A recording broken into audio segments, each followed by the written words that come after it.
নমস্কার বন্ধুরা, কেমন আছেন আপনারা সবাই? আশা করছি সবাই অনেক ভালো আছেন। আজকে আমি দারুণ একটা রেসিপি তৈরি করে দেখাবো, একদম নতুনত্ব রেসিপি। তো আজকে তৈরি করব একদম ছোট্ট ছোট্ট মিনি গজা মিষ্টি।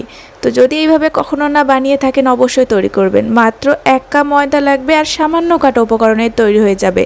খেতে ভীষণ টেস্টি হয় আর এই গজা মিষ্টিগুলো ওপরটা হালকা রসালো আর তার সঙ্গে একদম মুচমুচে তৈরি হয়। খেতে ভীষণ ভালো লাগে বন্ধুরা, কিছুটা গজার মতোই খেতে লাগে। তো অবশ্যই রেসিপিটা পুরো দেখবেন, অনেকটাই ভালো লাগবে আজকের রেসিপি। আর রেসিপিটা আপনাদের ভালো লাগলে একটা লাইক দেবেন, তার সঙ্গে চ্যানেলটিকে সাবস্ক্রাইব করে পাশে থাকবেন। তো চলুন শুরু করে দিই আজকের রেসিপি। আজকের এই ছোট্ট ছোট্ট মিনি গজা মিষ্টিগুলো তৈরি করার জন্য নিয়ে নিলাম মাত্র 1 কাপ ময়দা। 1 কাপ ময়দা থেকে অনেকটা পরিমাণে তৈরি হয়ে যাবে। 1 কাপ ময়দার জন্য দিয়ে দিচ্ছি স্বাদ মতো লবণ। আর এই যে উপকরণটা দিচ্ছি বেকিং পাউডার, এটা অবশ্যই দিতে হবে। 1 কাপ ময়দার জন্য 1/4 টেবিল স্পুন পরিমাণে এখানে বেকিং পাউডার দিলাম। বেকিং সোডা কিন্তু দেবেন না, পাউডারটাই দিতে হবে। খুব ভালোভাবে বেকিং পাউডার আর লবণটা মিশিয়ে নেওয়ার পরে এখন ময়ামের জন্য দিয়ে দিচ্ছি 3 চামচ সাদা তেল। চাইলে এখানে আপনারা ঘিটাও দিতে পারেন।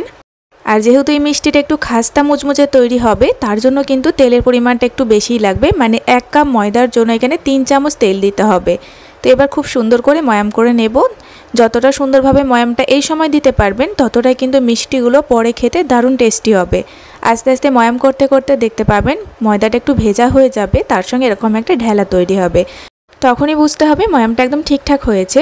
আর যদি মনে হয় যে এই ঢেলাটা তৈরি হচ্ছে না হাতের মধ্যে মুঠো করলে, তাহলে কিন্তু আর একটু ঘি বা তেল এখানে অ্যাড করে একটু ময়াম দিয়ে নেবেন, দেখবেন খুব সুন্দর একটা ঢেলার মতো তৈরি হবে। তো তখনই অল্প অল্প জল দিয়ে ময়দাটাকে মেখে নিতে হবে। একদম জলটা অল্প অল্প দিতে হবে, কারণ এখানে কিন্তু ডোটা খুব একটা নরম হবে না। যেমনটা আর কি রুটি লুচির জন্য আমরা ডোটা তৈরি করি, সেরকম করে সফট করে আর একটু স্মুথ করে মেখে নিতে হবে। জলটা কিন্তু একদম নর্মাল থাকবে। তো এখানে আমি ডোটা তৈরি করে নিয়েছি, দেখুন বেশ একটু সফট করে তৈরি করেছি, খুব একটা নরম কিন্তু ডোটা আমি মাখিনি। তো আজকে আমি যেভাবে মিষ্টিটা তৈরি করব, মানে মিষ্টিটা একটু খাস্তা তৈরি হবে, তো তার জন্য কিন্তু এখানে আমি বেকিং পাউডারটা দিয়েছি। তাই আমি কোনো রকমভাবে এটা রেস্টে রাখবো না। বেশিক্ষণ রেস্টে রাখলে কিন্তু বেকিং পাউডারের কাজটা একদমই হবে না। তো এটা রেস্টে না রেখেই আমি সরাসরি এখান থেকে মিষ্টিগুলো তৈরি করে নিচ্ছি। একদমই সহজ, যে কেউ বানাতে পারবে, ছোট বাচ্চারাও কিন্তু তৈরি করে নিতে পারবে।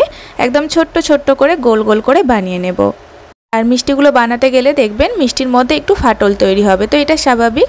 তো এইভাবেই আমি সমস্ত মিষ্টিগুলো আর কি তৈরি করে নিচ্ছি। আর আপনাদের পছন্দ মতো সাইজটা তৈরি করে নিতে পারেন, তবে ছোট্ট ছোট্ট করে তৈরি করলে মিষ্টিগুলো দেখতে অনেক সুন্দর লাগে। সমস্ত মিষ্টিগুলোই আমি এখানে বানানোর পরে আর কি অন্য একটা থালার মধ্যে ঢেলে নিলাম। তো এইবারে মিষ্টিগুলোকে ভেজে নেব। মিষ্টিগুলো ভাজার জন্য আমি দিয়ে দিচ্ছি সাদা তেল। তেলটা একটু বেশি পরিমাণে দিতে হবে। তেলটা যখন হালকা গরম হবে তখন মিষ্টিগুলো দিয়ে দিতে হবে। তেল কিন্তু একদম বেশি গরম করা যাবে না, মানে একদমই দেখবেন মিষ্টিগুলো দেওয়ার পরে কোনো রকম বাবলস আসবে না, হালকা বিটবিট করে ফুটতে শুরু করবে, দেখেই বুঝতে পাচ্ছেন সেরকম গরম তেলে দিতে হবে। এরপর কিছুক্ষণ অপেক্ষা করতে হবে। কিছুক্ষণ অপেক্ষা করলেই দেখবেন মিষ্টিগুলো বেশ বড় বড় হয়ে যাবে আগের থেকে, আর একটু শক্তও হয়ে যাবে। প্রথমে একদমই নাড়াচাড়া করা যাবে না, প্রথম অবস্থায় মিষ্টিগুলো নরম থাকবে। যখন দেখবেন এরকম ফুলতে শুরু করছে আর একটু বড় বড় হয়ে গিয়েছে, তখনই এগুলোকে নেড়ে চেড়ে সুন্দর একটা কালার আসা পর্যন্ত ভেজে নিতে হবে। গ্যাসের ফ্লেমটা একই রেখে দিতে হবে, লো টু মিডিয়াম। তো মিষ্টিগুলো দেখুন লো টু মিডিয়ামে রেখে আমি বেশ কিছুক্ষণ সময় নিয়েই আর কি ভেজে নিয়েছি, তবেই মিষ্টিগুলো একটু খাস্তা তৈরি হবে। মোটামুটি 10 থেকে 12 মিনিট তো সময় লাগবেই। আর অবশ্যই এইভাবেই মিষ্টিগুলোকে ভেজে নিতে হবে। আর এখানে গজার যেমন কালার হয় সেরকম করেই আমি কালারটা রেখেছি, তাহলে মিষ্টিগুলো দেখতে বেশি ভালো লাগবে। তো সমস্ত মিষ্টিগুলোই আমি এখন উঠিয়ে নিলাম। এরপর আমি সবশেষে একটা শিরা তৈরি করে নিচ্ছি। ওই বাটির মাপ করে দিয়ে দিলাম 1 বাটি জল, আর যতটা জল ততটা এখানে চিনি দিয়ে দিতে হবে। এবার দিয়ে দেব 3টে ছোট এলাচ। এলাচগুলো ফাটিয়ে দিতে হবে সুন্দর একটা ফ্লেভারের জন্য।